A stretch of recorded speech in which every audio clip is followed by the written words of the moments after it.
So, the Ramayana. As you'll get to see when you see the little preface to this reading, there are very strong, concrete reasons to think that this story is a very big deal for the people of India, especially the Hindu people of India. It's really, for the Muslims, not so much, but for the Hindu inhabitants of India, and that is by a lot the majority religion in that country. This is all a big deal. And I guess the first question you're going to want to have in your mind is, why is it such a big deal? And I have a linked question with that. How are we supposed to feel about Rama? This is the story of Rama. That's what Ramayana means, or the romance of Rama. And from what we can tell, from what we know archaeologically, first this was written as a poem. It was all written as, the great Hindu epics were all written in verse, and probably oral verse that then was written down eventually. And this was a story about a hero. The way Gilgamesh is the story of a hero, or the Iliad is the story of really a number of heroes. And then at certain points, it got retold in a lot of different Indian languages. India has a lot of languages. That's one of the key sociological facts about that country. It has a variety of languages the way Europe has a variety of languages. And so the story got retold in a lot of different languages. And in some of those retellings, Rama is the incarnation of a god. Part of Hinduism is that some of the people walking around are reincarnations of gods or goddesses. And reincarnation is a significant part of Hindu belief. That when you die, your spirit moves into some other creature. And sometimes it goes up, like you move into a higher kind of human being, or sometimes it goes down and you turn into like an animal or a cockroach or something. A lot depends on how well you handled your current existence. Anyway, so Rama, in the version we're reading, Rama is seen as being the incarnation of a god. And so is Sita, his eventual wife. So here is this godlike man and godlike woman, goddess-like woman. And how are we supposed to feel about them? I think we are supposed to see them as ideal, as being exactly what a man and a woman should be at their highest. I think that that's kind of a key to understanding this story. Because the normal way of relating to a protagonist, this story doesn't give it to you. With most stories we're used to, the protagonist, the central character, has weaknesses or flaws or limitations or problems, things they have to struggle with and overcome. And sometimes that's mostly external, and sometimes it's mostly internal. But that's how we connect to protagonists. They're flawed.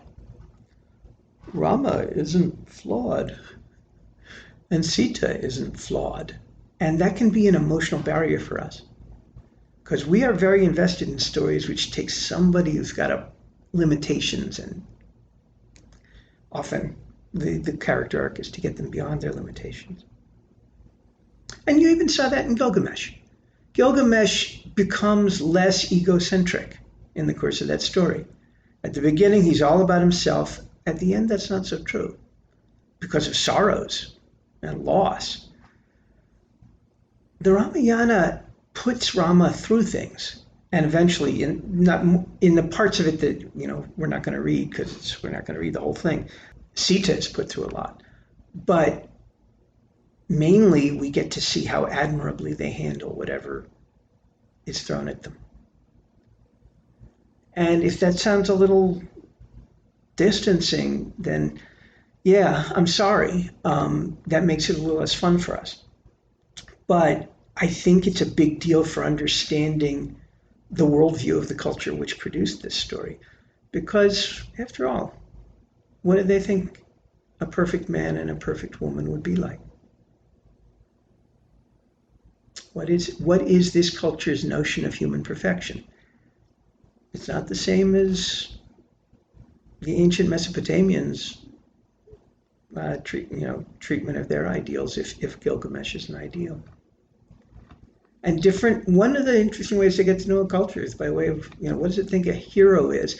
And also, what does it think a heroine is? Because if you're setting up models and you're in a very gender rigid society, which most societies have been in the course of human history, then that sense of what a man should be and what a woman should be will tell you things about how these people see the world.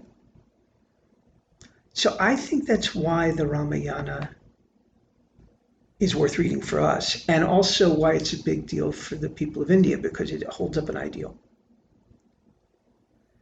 And this holding up of ideals, we do it with a lot of secular stories, but also within Christianity, the idea of the emulation of Christ, trying to behave like Christ, to do what Jesus would do, things like that. That is also a similar sort of project. If this is the ideal person, then how do we become the ideal person? What do we do? What would be the markers of us moving closer to being an ideal person? And maybe it might be interesting for you to think about the Ramayana as the ways in which it is similar to or different than the New Testament. That the New Testament is also about a God-made man. Okay, that's the idea, right? So how does their God-made man resemble and differ from the Ramayana's God-made man? Okay, I think that's a way to think about it. The other thing that you might notice, again, these are two things that will be intertwined. There are all these adventures as they cross the country, all these demons they run into, all these various supernatural beings they run into, as the guru tells them stories about the land they're passing through. That's the first big chunk of the reading. And it's very anecdotal. It's all these episodes. Oh, you know what happened here, ... and then he tells you a story. The episodicness of it is interesting. It's not the main arc of the plot of the poem. The main arc of the plot is Rama meets Sita, and then they are driven out into the woods, and that's the kind of stuff that happens towards the end of the selection. And then what happens to them out there is not the stuff we'll read, and what happens, and Sita is put in great danger, and Rama has to save her, and all kinds of stormy wars happen in the heavens and things like that. But this episodic thing at the beginning of, here was where a great fire demon lived, and this is what she did. I think there's a key quote in there where the guru says to them that every inch of the earth is sacred and therefore worth telling the story of.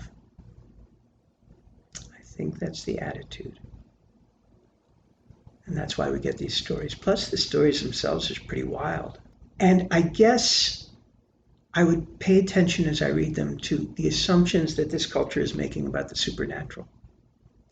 There's the assumptions it's making about the ideal man and the ideal woman. There's also the assumptions this poem makes about the supernatural. This is another distinctive thing about a culture. How does it conceive of the supernatural? There's ordinary human life and ordinary human beings, and then most cultures, there's a lot of stories about what's above ordinary human life and ordinary human beings. What's beyond nature, the realm of the gods or the spirits or whatever. Again, if in the West, if you're reading the New Testament, or if you're reading both Old and New Testament, you see things about angels and devils and things like that, as well as about God. But that's a version of the supernatural. The book of Genesis is a version of the supernatural.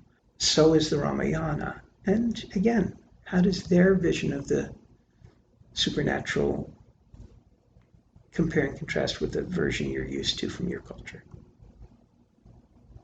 That, I think, is also a question worth asking. Because the supernatural tends to be where a culture places its sense of ultimate truth and ultimate purpose.